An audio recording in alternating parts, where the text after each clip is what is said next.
Hello, everyone, and welcome. We're going to get started in just a minute.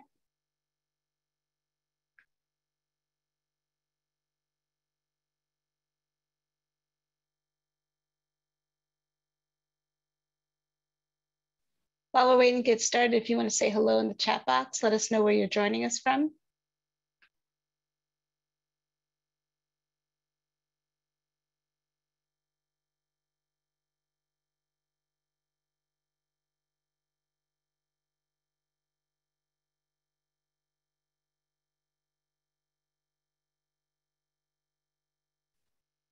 Hello and welcome. We're going to get it started in just a couple seconds.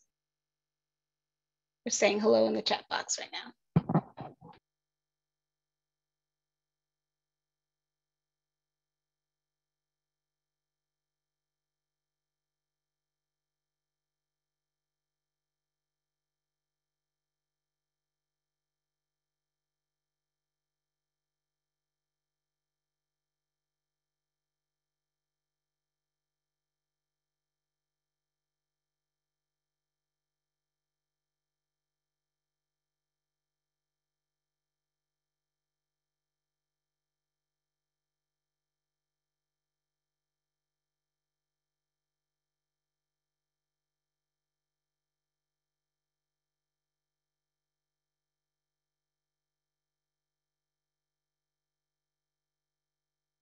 Okay, we're going to go ahead and get started. This webinar is being recorded. All attendees are in listen-only mode. A link to the recording and slides will be made available to you. Welcome to our webinar seminar, Summer with Read to Lead. My name is Leslie Gabay Swanston. I'm the Director of Program and Systems Quality for the National Summer Learning Association.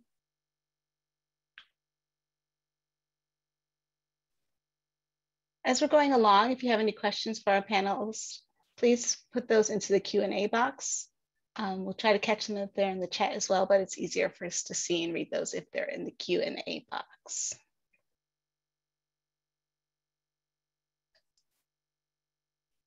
Before we get started, just a little bit about NSLA.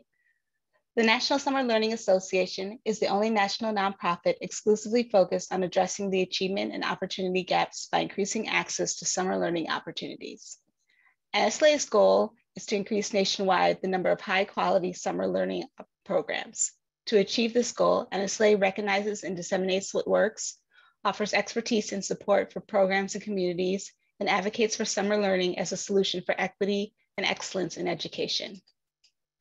NSLA's work is driven by the belief that all children and youth deserve high-quality summer learning experiences that will help them succeed in college, career, and life. Core to our work is the recognition that high-quality summer programs work and have been shown to improve reading and math skills, school attachment, motivation, and relationships with adults and peers.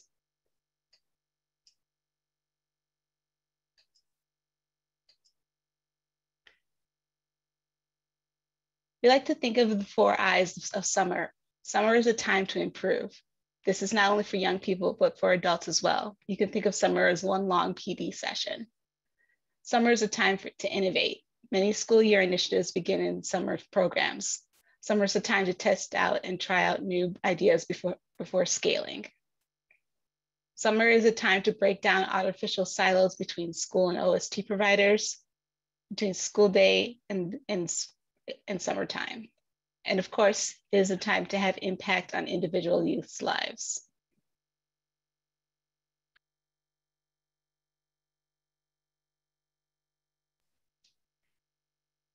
These are just some broad distinctions between summer and what we think of summer school and summer learning. Often when we think of summer school, we think of remedial education, a strong academic focus, programs that are school building or district based. It is often thought of as being punitive and disengaging and mandatory for only some students. As a strongly adult driven and can feel like traditional school. When we think of summer learning, however, we want to focus on new and accelerated learning, on project-based hands-on learning, We also think of programs in learning that can take place in a variety of settings like libraries or museums or parks. We also think of it when it encourage programs to make their summer learning programs exciting, engaging, and an attractive program that anybody would want to join voluntarily. Summer learning programs are also open to all, with a strong emphasis on student voice and choice and identity. And of course, we want to maintain that unique site climate and culture with traditions and rituals. So with that, I'm going to turn things over to our friends at Read to Lead to share. Great, thank you so much, Leslie. Kawanda and I are so excited to be here for the next hour, sort of talking about the power and magic of Read to Lead and how you can have a Read to Lead summer. Leslie really talked about some really interesting things that I think you'll see some of the correlation. One, about taking down that barrier between school day and what's happening with after school and summer, and really saying like, we're in partnership and we're in community together to ensure the social, emotional, and educational needs of all of our students, right? We're gonna have some project-based learning. We're gonna have some hands-on experiences for our students to really engage. And also it's a great time for innovation. And Kwanda will tell you in her story, like she started off with a little pilot program in the summer and how it's really extended throughout the school day in her various roles. And so we're really excited about that. Before we dive in to the conversation, I just want to give a high-level overview of who Read to Lead is, what we do, who we are, and then we'll get into the nitty-gritty. If at any point in time you guys have questions, please drop them into the Q&A, into the chat. I know I can't see you all, but you can see us. But definitely feel free to give us some energy, give us some love. That's how we do as teachers and educators. You know how it is. You want to make sure that people are engaging with us. So please feel free to drop any questions, et cetera, into the chat Q&A. All right, so I'm going to go ahead and share my screen really quickly. And I forgot to put this in present mode originally, so let me just go there. All right, does it look like it's in present mode? Everyone just give me a thumbs up to my panelists here. Perfect. Okay, thanks, Kawanda, I appreciate it.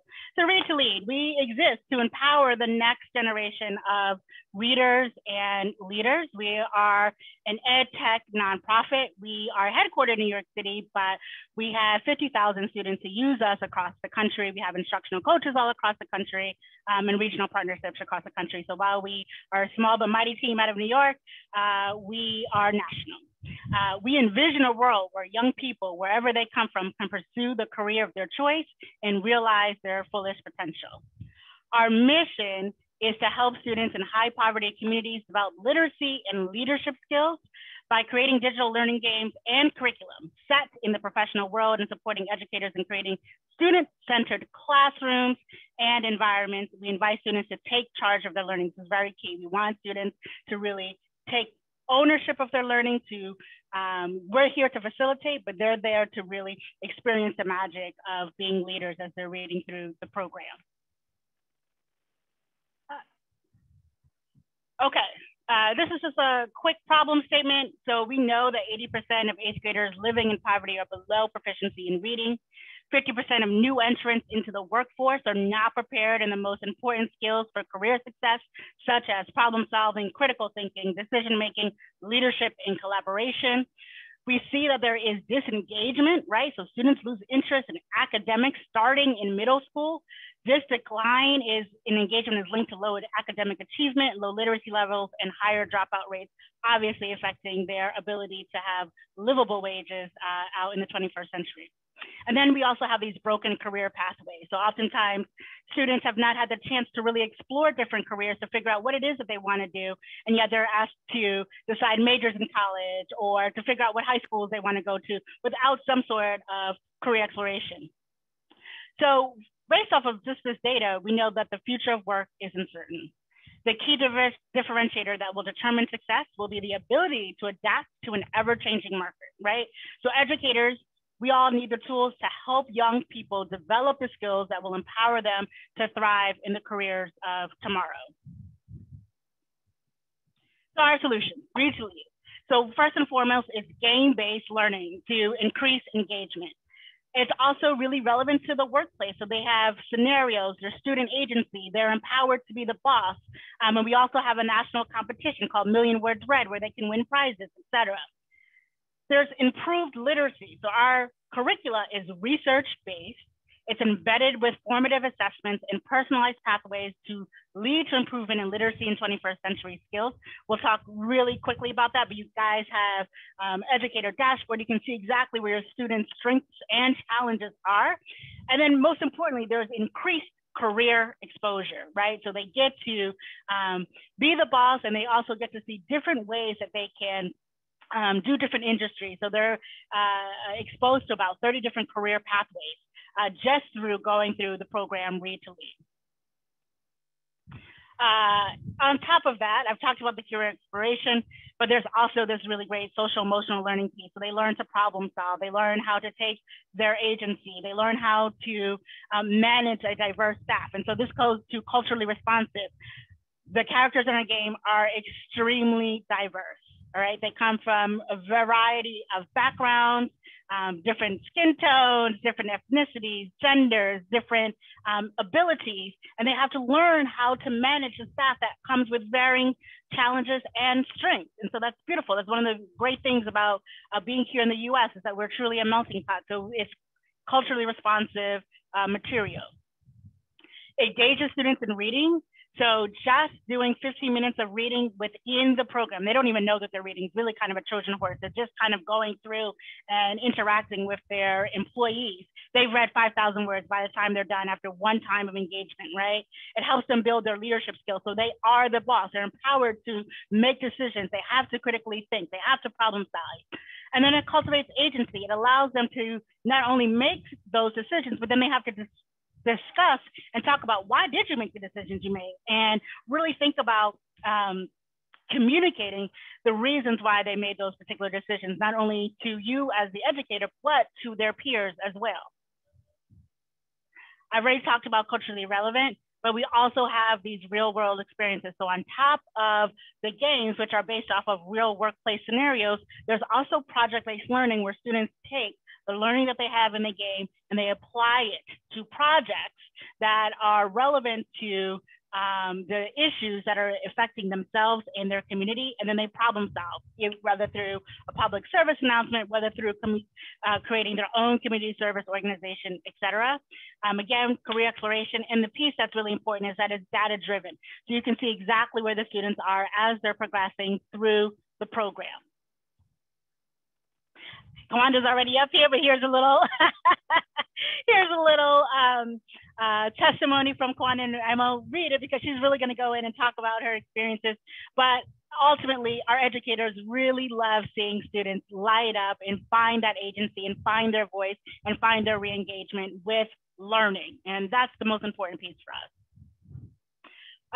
So it's a turnkey blended learning model. It's all on one platform. I should mention, since we are a nonprofit, everything that I'm showing you and everything that we're talking about is free.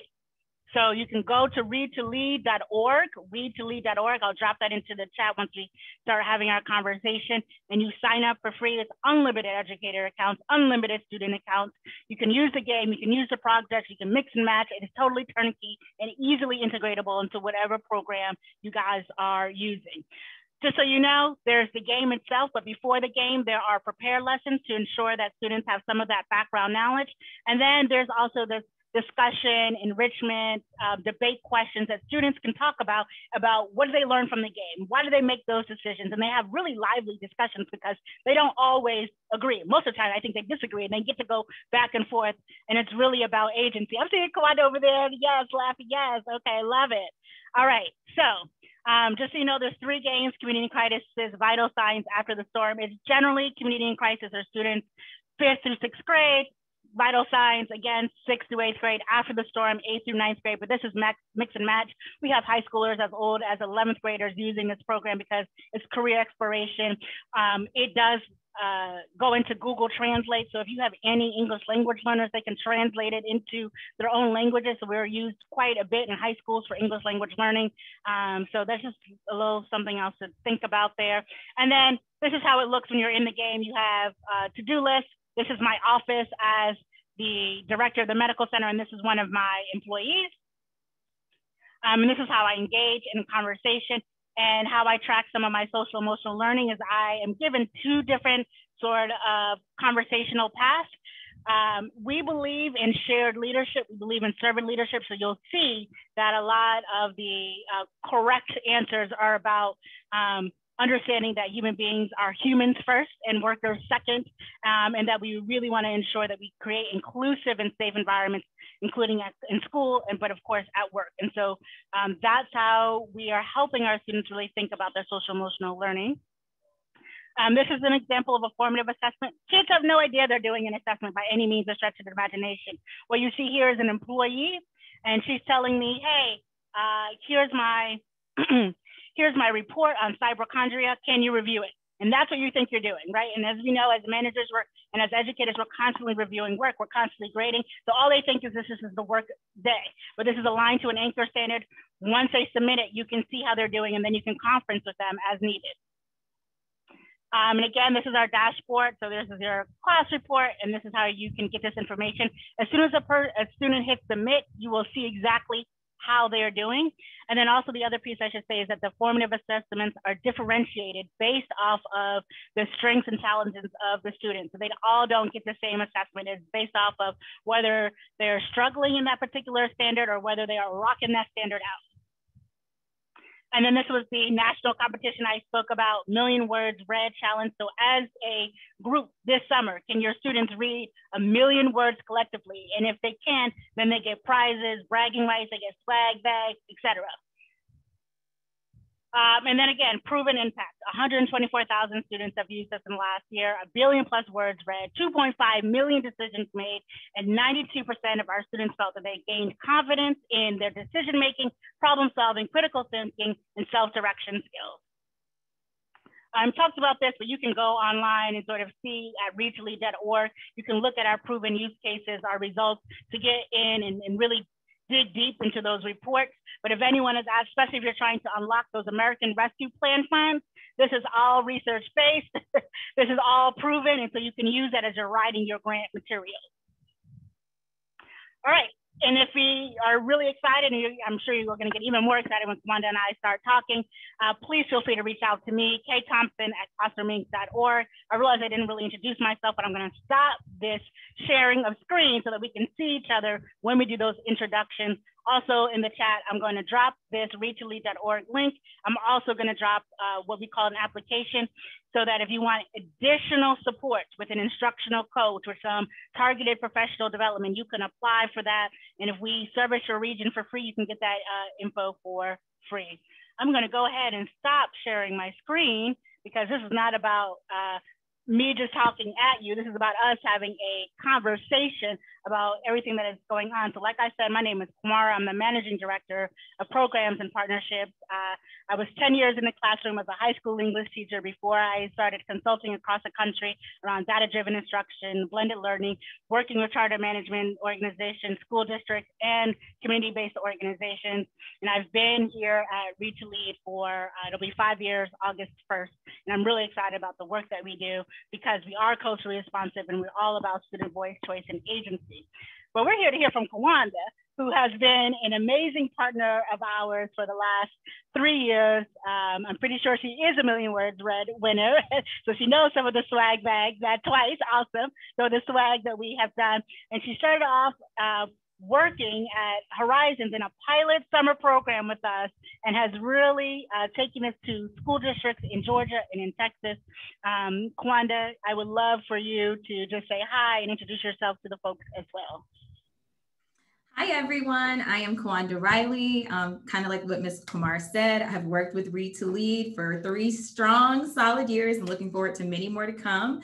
When I started Read to Lead, I was starting with a pilot program at a nonprofit summer program called Horizons in Savannah, Georgia, that particularly served underserved communities and students in the area.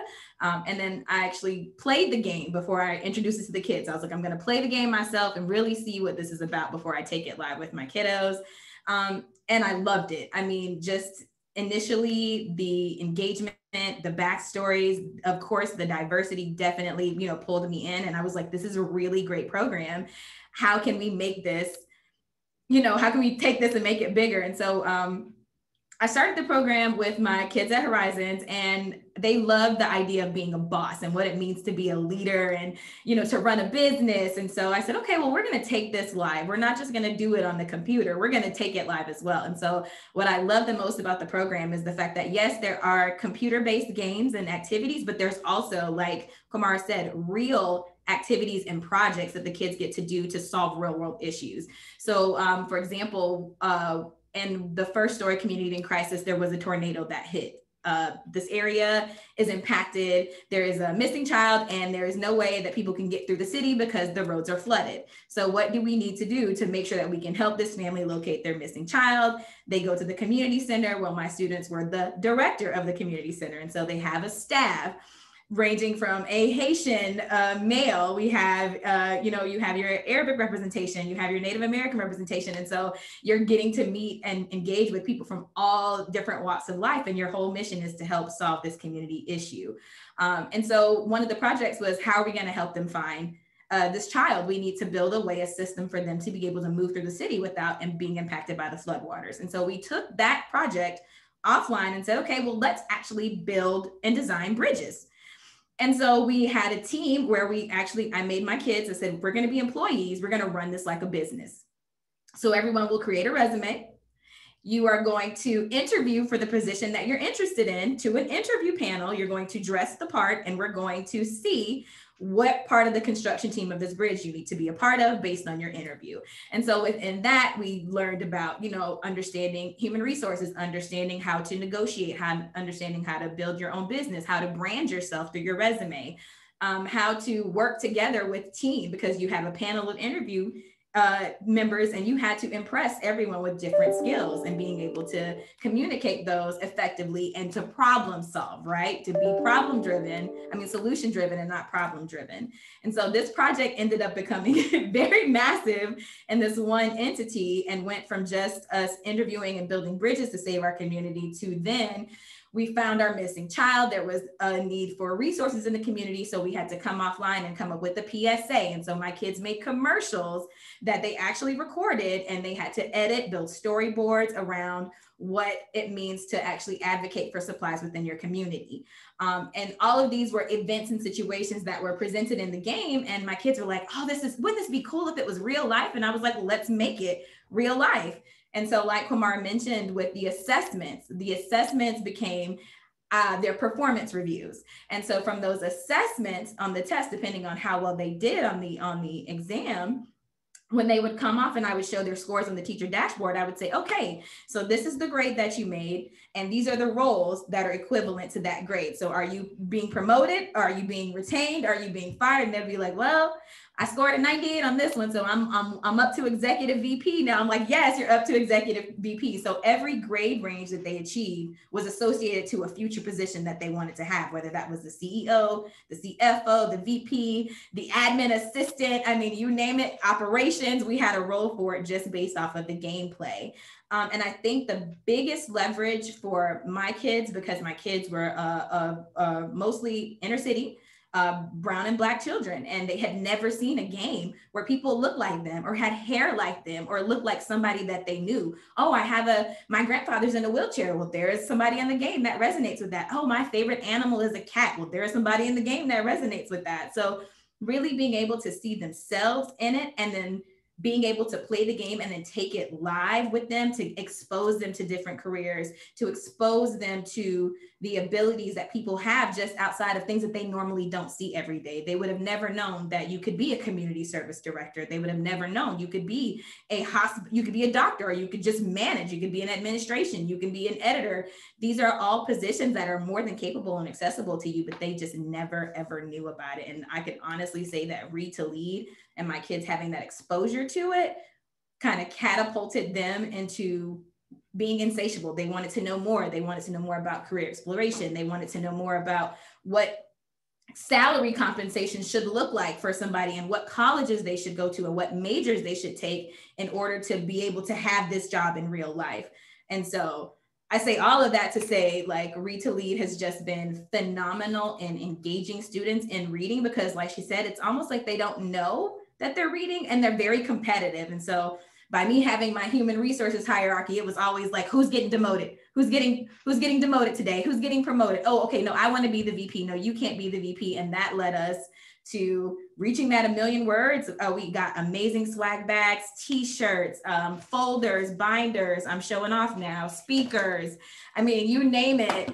My kiddos got it. Read to Lead even went so far as to, with the second time that we hit the 1 million words was at my actual school, Title I school. They threw us a party, pizza party. We invited the parents, we invited the community, we had decorations, and it was all to celebrate that our kiddos had read 1 million words, like, and it took them a school year. And these are kids who are usually very reluctant to read. It's, you know, it's hard for them.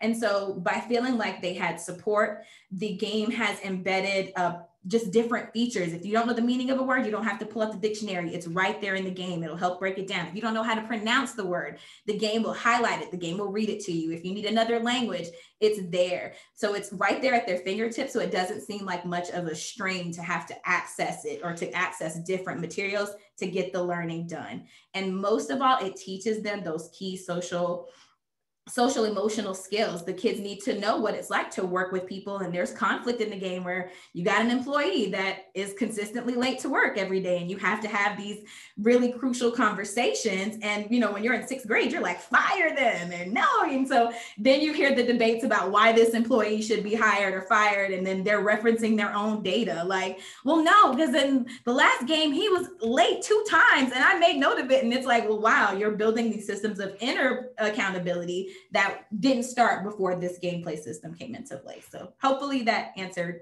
most of it. Oh my God, you have said such a strong word. And one of the things I think resonated, and actually I would love to hear from everyone in the audience, what resonated with what Kawanda just said. You feel free to drop that in the chat. Please feel free to drop us some snaps, claps, drop the mic, all that. We love energy. But one of the things that resonated with me, I'm like, middle schoolers talking about salary compensation, promotions, demotions, how to have conversations with difficult employees, how to manage your employees and make sure that they're better as they come up and show up into the world. Can you imagine middle schoolers thinking about this? I mean, I can't, half the time, sometimes I can't even have these kinds of conversations with adults, right? So middle schools are already having such eloquent conversations and really feeling engaged. So obviously that was the power of what you did this summer. And you mentioned a little bit about the Title I school as well. Can you talk to me about how you made that transition from summer and then into the school day? I love the fact that Leslie referenced earlier that summer can be such a time for innovation to decide what are you going to do with the school year. So I would love for you to talk a little bit more about that transition. Absolutely. So when I was working with Read to Lead, I'd actually just become Teacher of the Year for my district in Savannah. And so I accepted a new position as an instructional coach for an ELA, for a middle school, which is a Title I school, turnaround school in Savannah. And the principal was my former assistant principal. And so he said, hey, I have this school. I really need some help. I have kids we have the lowest reading scores in the district. And I'm charged with turning around this school. And I need to know, like, what do you know that works? And so my initial go-to was like, duh, Read to Lead. I'm going to Read to Lead. I mean, it just makes sense because I've already seen what it can do during the summer. So let's take it live during the school year. And so what we did was we started a 21st century after school program that was at the time open to just a small group of kids on the campus of this Title I school. And then I was the administrator. I was charged with building the curriculum, the content, everything around this particular program because I knew the deficit was reading. It was the reading skills. They just were really struggling. And so we did the application process. We got all of the kiddos who we were accepting. We had a cap of, I want to say 100 kids. That was supposed to be it. And I just started these 100 kids on the Read to Lead program, and they would go in and we did community in crisis. They had to complete all of the gameplay activities within that. And we hadn't even actually started just the project part of it. We just were doing the actual online gaming. Well, my principal came back and saw after our first month or so that our kiddos who were in the after school program were averaging, like Ms. Kumar said, about 5,000 words read per game. So 15 minutes on, and these kids were spending 35, 40 minutes. So they were doubling that. So that's like 10 to 15,000 words each day that they're attending this after school program. And he was like, no way, this is too good. And then I was able to show him how the skills that the kids were reading were aligned to those Common Core performance standards. So if a teacher was like, this student has a hard time making inferences in class, I could show them on a game where this student had to infer what happened to the missing cat from the community center. And they had these text evidences and they were able to achieve this. And so by correlating it back to the standards, my principal was like, can we try to run it through a 6th grade class?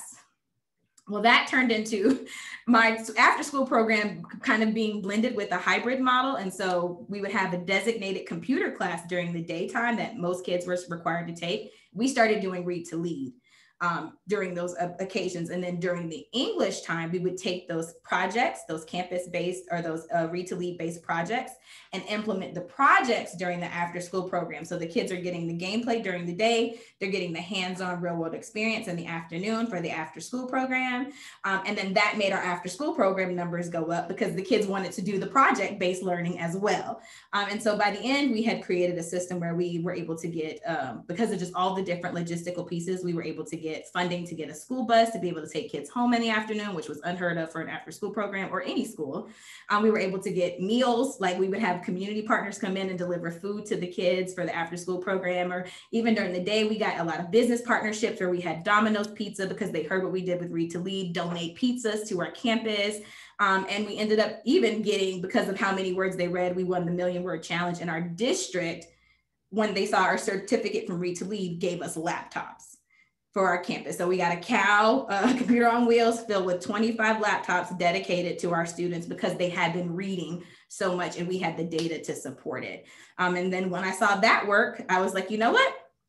I'm going to take it. I'm going to ride with it all the way to Texas. And so when I got promoted to being an assistant principal at a middle school, it was kind of the same situation. Our population was predominantly ELL learners. A lot of our students are, non-English speakers, and they were trying to figure out a way to provide intervention support. And we didn't want to do iReady because it didn't have the feature to be able to translate. We didn't want to do, Read 180? We wanted to do something that would actually resonate and be able to accommodate and provide those modifications for our ELL learners. And so we brought Read to Lead to my current campus as well.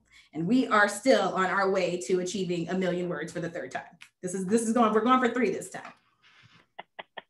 Oh my God, Kwanda, I love it. Actually, I didn't even know some of the community partnerships that you're talking about, getting the stuff from Domino's Pizza and getting the accolades from your district. I mean, that is amazing. That all started with just a pilot program. I want to say, you started off with a pilot program in the summer and really understanding the power of having students who can take agency, who can see diverse staff, can see themselves, can relate, and then move it into the real world. And just amazing how we can move the needle, and the fact that they're reading so many words and don't even know it. I mean, that is fascinating.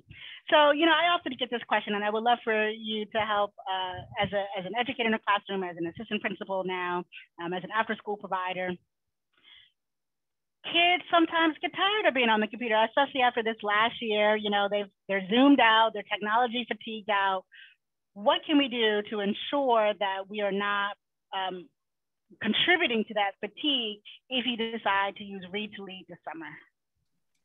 So one of the first things that I love about Read to Lead that they offer is they actually have a pacing guide. So within the platform, there is a teacher pacing guide that they give you with all of your lessons, all of the, there's worksheets and things that correlate with what they're doing online. So the skills don't change, they just change the method of communicating that medium. So with the teacher guide, there is like activities that lead up to them being on the game, then there's times for them to come off the game, and there's a lot of reflection embedded in that and having them reflect on the decisions that they make. And there's one of my favorite is when they have the discussion questions. So the discussion questions are like, as the students come back off the game and you're reflecting and just kind of taking a moment to debrief, what is it that you took away from, what it means to be a leader? What did you take away from having to coach your staff around this situation? Or what did you take away from the staff meeting? If you could do something different, what would it be? And this kind of builds this ability to be very reflective in the students, because they don't really, metacognitively, they don't think the same way. And so having them actually and hearing each other like, well, with Pierre, I would have fired Pierre because Pierre was really not nice to Mai. And these are actual people in the game, y'all. I'm not making this up. But Pierre was not nice to Mai when they had a discussion, and he gave some wrong information. But You might have another student say, well, I disagree with that because in this case, this is why I chose to do this. And so then they start to share and reflect on each other's responses. And then from there, I think that another thing that I love, again, is just that project-based learning. The projects are so much fun. My kids, I got to see another side of them, the creativity that comes from just being off of the game, just being stimulated by the game, but being off of the game. I mean, their PSAs, guys, I have videos of them. I have shared, like, they're still phenomenal. And they just go on and think about things like one of them advertised for medical supplies. One of them advertised for tutoring services. One of them advertised for moving equipment. Just different. And then these are just completely different markets. And these kids are making commercials. They're making flyers. They're making advertisements. They're making radio announcements. And they're getting creative with their medium of putting their idea into reality. And so I think that the projects are a great way to kind of deviate from just being on screen and really getting them to collaborate and work together and problem solve. The discussions, some of the discussions can actually be utilized just in regular school settings. I know I've used some of the discussions in just with data conversations with some of my teachers.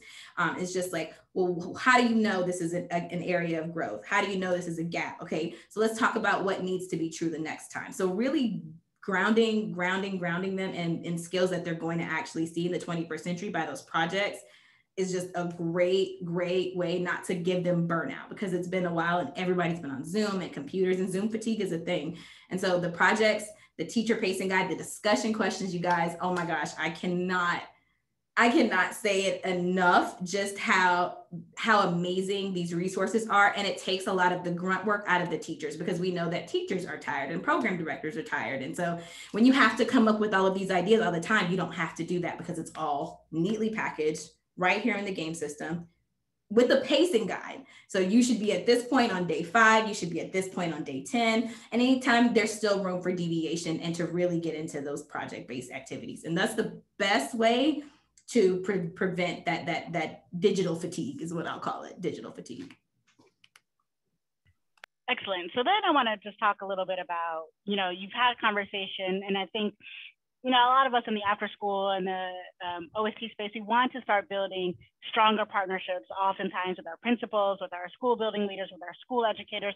How can you use Read to Lead? And you gave us a little bit of an example of the computer class and then doing the project base in the summer or after school, and sort of merging and having those collaborative conversations. I would love for you to talk a little bit more about how do you present the data finding to principals, educators, so they know that this is something that is really impactful for their students, and then continuing that dialogue so that we're really understanding the true partnership and not a division between school day and after school programming. Absolutely. And so how I did it was, again, I just grounded in my standards for my state. Every state has different standards, but I knew that for my administrator and my district to buy into it, they had to be able to see the instructional connection. And so I went into it saying, okay, I need to know exactly what areas of the game are the kids showing their mastery of these key standards. And so I didn't have to look very far, because the dashboard, if you remember what Ms. Kumar showed you, it has your Common Core standards at the top. It's so easy to take that standard, plug it into the system, and find your state equivalency, just because the verbiage is usually a little different. But I would go in and show what they would have the Common Core standards. I would have my state standards at the top, and I would present this data weekly to my principal. And so when we reached the 500,000 word mark, we got a certificate that was mailed to our school that's with the medallion that's like, your school has read 500,000 words. And the next step is, to get the gold, $1 million. And so I used that certificate with all the data, and I was like, look, this is what your students have accomplished in 6 months. 6 months, they have read 500,000 words and are being recognized by an ed tech company that nobody else in our district is using. Nobody else in our district, uses outside of after school summer programs. And so there's opportunity there, and we're missing out the opportunity if we don't bring this to the forefront. So I did that, and then I continued to hound him. And then he put me in contact with my Board of Education media communications manager. And so I shared with her all of the data, the alignment, the connection between the two. And then within our district, we had what they would call our superintendent's honor ceremony. And so my kids were the first kids to go through my district and get awards for reading, because there was no embedded program outside of Accelerated Reader. My kids were the first to receive awards for having read and this was their individual mark. So these are kids who read 250,000 words by themselves, 25,000 words by themselves. And they were getting awards and recognitions and certificates from the district, from the Board of Education, for this program. And so that really initiated the partnership. But I will always say that with administration and with anything in education, you want to ground it in the academic excellence. How can you measure it? How do you know that the kids have mastered it? It's those key teaks, it's those standards, it's those skills. If you ground your responses and the student performance in that, you can get anyone to listen, because the data is going to speak for itself. And because of Read to Lead, you don't have to do a lot of the unpacking, because it's all so neatly put there. Even if you need to offer intervention support, it tells you.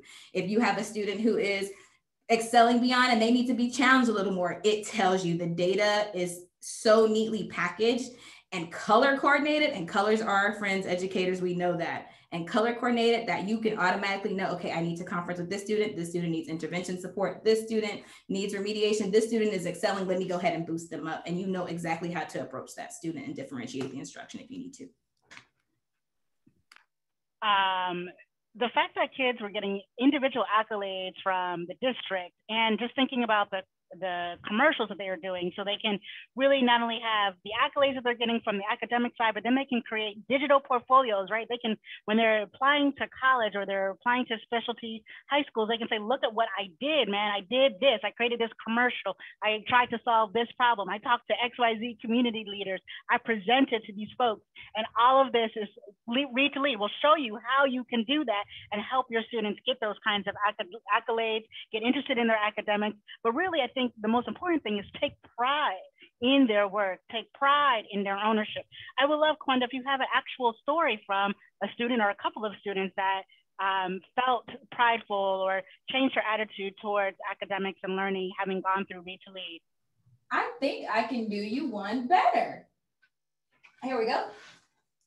Sorry, let me get this off the wall here. So this is actually one of my students from, I can't see him. This is Jeremy. He is graduating this was his high school graduation. He just graduated from college. Now, when I met this sweet baby, he just was like, I don't read. There's no point. What am I reading for? Reading is stupid. Like, I don't want to do this. And I was like, well, technically it's not reading, because you get to be a boss. And, I kind of had to swindle him into playing the game. But then once he got in, that kind of competitive spirit kind of took over. And he liked what it felt like to be a leader, but at first he like totally abused his power. So he would go on and just be like being mean to people and talking trash in the game. And then the outcome would always, he'd have to, struggle a little bit more to get around the obstacles. And he was like, okay, this is just, I'm not playing it right, obviously, because I'm not winning. And I'm like, no, you're winning. Meanwhile, on the back end, he's hitting his T's. He's reading those, 25,000 words a week, but he's just like, I'm not doing it right, just totally discouraged. He played vital signs and loved what it meant to be in the administration side of the medical field. And so he decided, and this was 3 years ago, I think I want to go and be a doctor. I want to go to medical school. I think I really want to do this. And I was like, are you just saying this because you're playing the game? And he was just like, no, he's like, I didn't know that this is all that entails in working with people and working at hospitals and engaging with the community. I didn't know that was a job. Like, I just thought you had to be a doctor or nothing else. And I was like, no, there's not. But anywho, fun fact, he graduated from high school. He got enrolled into college and he is finishing up pre-med at Mercer University. And the whole spark started with him playing vital signs and in his mind being completely trash at it, in his words, but he wasn't. But it invested him and bought in so much for a kid that didn't think that reading was important, or that, he would have any other job outside of just working locally in Savannah and just being there. And now he's, going to Mercer and going to medical school to be a doctor. And that just attests and speaks to the skill building, that attests to the honing of those 21st century skills and students, and not just giving them something, but making them apply it, because the game is a lot of application. It's not let me show you, it's let's put your hands on it. Let's make it tangible so that it's real. And I think that that's what the summer programs bring a lot of with kids, and that we don't get in traditional schools. It's just that a lot of those hands-on activities, those opportunities to collaborate, those opportunities to be innovative and creative. And so by blending that kind of feel of the summer programs with the instructional rigor of the standards, this is what will happen for your students. And you can see a whole wall of them. And these are babies who played 3 years ago, 4 years ago in Savannah, who are now in college, and they still talk about when they were a boss, or when they were the head of the community center, or the business administrator, or the editor in chief. And so it's funny how the gameplay kind of reunites them and brings them all together. Wow, what a powerful story. What a powerful story. I can't wait till we see that young man becoming Dr. So-and-so. Oh my God, so exciting. Well, we have 10 minutes left. So I would love to see if there are any questions from folks in the audience. So you can drop it in the Q&A or in the chat. Would love to ensure that we're answering any questions that you may have as they're thinking about summer programming, how to unlock some of these American Rescue Plans. I know we're all like, oh man, there's some money coming down the pipeline, and Read to Lead is prime for you to use that. We've got the data that will help with your COVID learning loss. We've got professional development that will help with your building capacity. And of course, we have the social emotional learning and career exploration pieces that are all aligned to unlocking American Rescue Plan funds. So I want to see if there are any additional questions. Oh, it's Kwanda and I, we're like, awesome. You got that information out and you guys understand everything. That's like, so we'd love to hear some questions from the audience. And Kumar, I do want to name, like, the one thing that really helped out too is just like the ease of use, like the user friendliness, like even with the teacher PD on data-driven instruction. And that's not even a game, that's just on the back end for educators, but the use and ease of how the system breaks things down for you to know how your data is being driven and how it's going to impact the learning is phenomenal. So I definitely want to name that Read to Lead user friendliness, especially if you're not tech savvy. Guilty, I'm not tech savvy at all, but I was able to really jump in and immerse myself in the data sheets and not be overwhelmed. Oh, and you have a question. Right. Do we have a component that parents can use? So there is, so I'll talk about a couple ways that students can play the game. Oftentimes they are facilitated in an educational setting with facilitator, educator, et cetera. However, parents can absolutely, and we have had parents sign their students up. And also when you go to our website, readtolead.org, we have what's called Play Now, where students don't need to have student accounts, but they can still have the experience of going through the game. And so they can go ahead, hit the Play Now without having to set up an account, without having to sign in, and then they can have these experiences that parents can sort of help them manage or go through. Because this is a free, and I think I said this is a free program, so anyone can go to readtolead.org and sign up. And so we've had parents, especially parents who are homeschooling, sign up their students or a group of students so that they can facilitate some of the project-based learning pieces. Parents actually really love the project pieces and of course the gamification of it all. So thank you for that, Pamela. And I wanted to say that they also have the feature where you can print like the individual student progress report, so that if you want, parents want to know like how many words their students read or how they've scored on each of the game modules on the teacher dashboard, you can actually print that out and give it to parents so that they can monitor their progress as well. Your superintendent, can you? Absolutely. So anyone can use this. Honestly, anyone can use this program. You can sign up your students. If you want to think about it from a district perspective, feel free to email me, ktompson@classroomlink.org, so that we can start thinking about whether you want to like roll it out to your entire district. And faith-based is absolutely fine. We have folks who use this from faith-based communities all across the country. Elle, you are understanding that there is no charge for the program. So everything that we are talking about, you have unlimited educator accounts, unlimited student accounts, access to all those project-based learning components, access to all of those lessons, the debate questions, everything that Kwanda was talking about is free to use. We also have, since we are a tech nonprofit, we have generous donors, foundations, et cetera, who allow us to be able to take away one of those barriers, right? Can be money and funding, so that all students can access this work. And if you have additional questions around like targeted professional development that you would like, around data-driven instruction, around project-based learning, feel free to email me, ktompson@classrooming.org, and we can continue to have that conversation.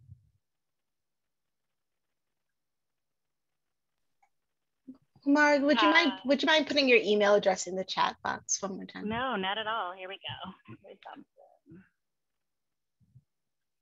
And the website is readtolead.org.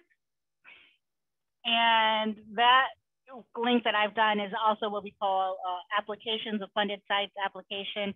So if you're looking for more targeted professional development, instructional coaching, you can go ahead and fill out that application, and we can see if we have the resources to give that to you for free or for a very nominal fee. But everything else is good to go. So all of this, plus we have 24/7 tech support. We have YouTube channels where you can learn about the different things that we're doing. We have asynchronous PD modules that are being rolled out.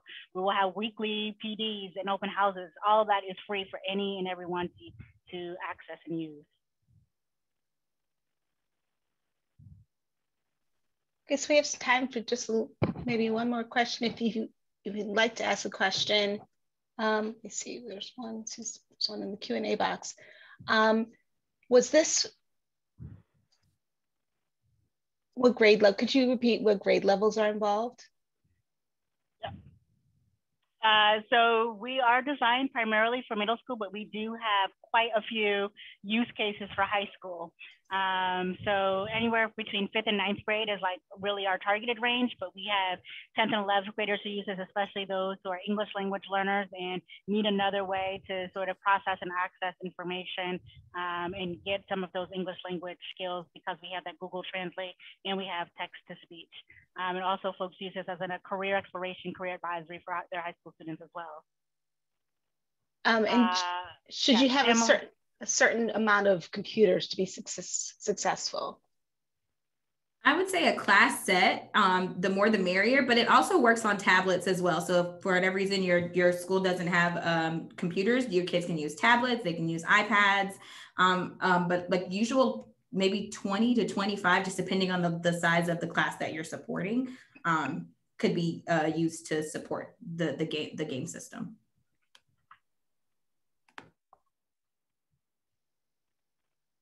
I also just want to point out, you know, because of the digital fatigue that is going on, and you're like, hey, I might want to do more of the gamification piece come the fall.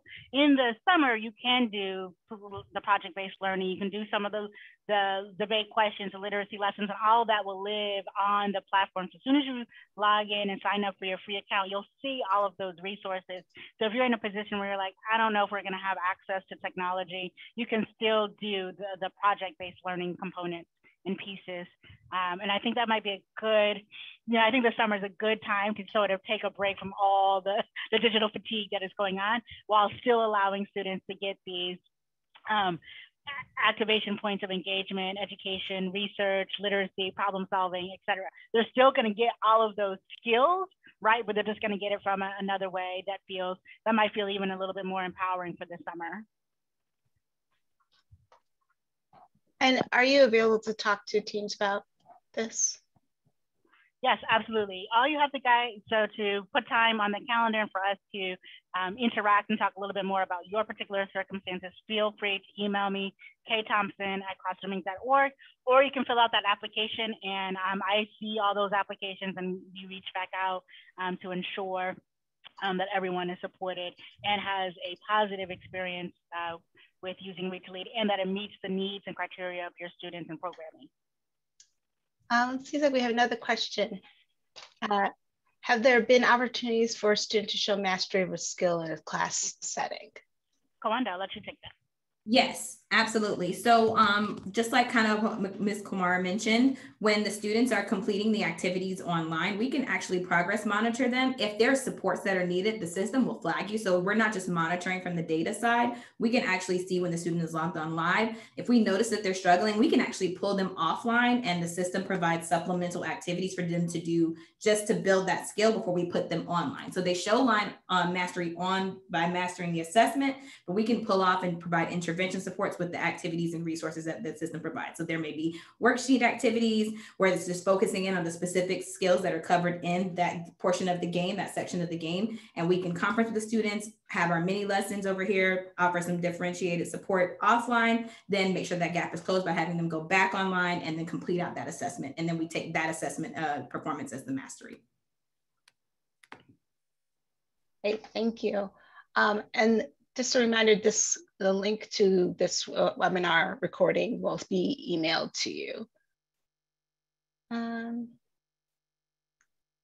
See if there are any last questions. I think we're right at time.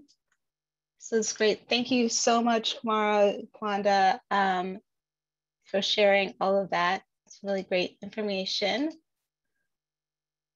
Just want to close out by saying this part of our Voices of Summer webinar series. So we have more to come in this series. Next week, we're going to have a webinar on the role of ESSER in funding summer arts opportunities on June 10th. So look out for announcements about that as well. And if you are not following us on social media, that's the best place to hear and see announcements about upcoming events. You can sign up for our newsletter as well. You can join special cohorts of peers interested in topics like sports, literacy, or youth employment on our website. There you can also find out more about our consultation supports and technical assistance for your summer program. And once again, just thank you for joining us today. I hope you found it informative, and we will be in touch. Thank you.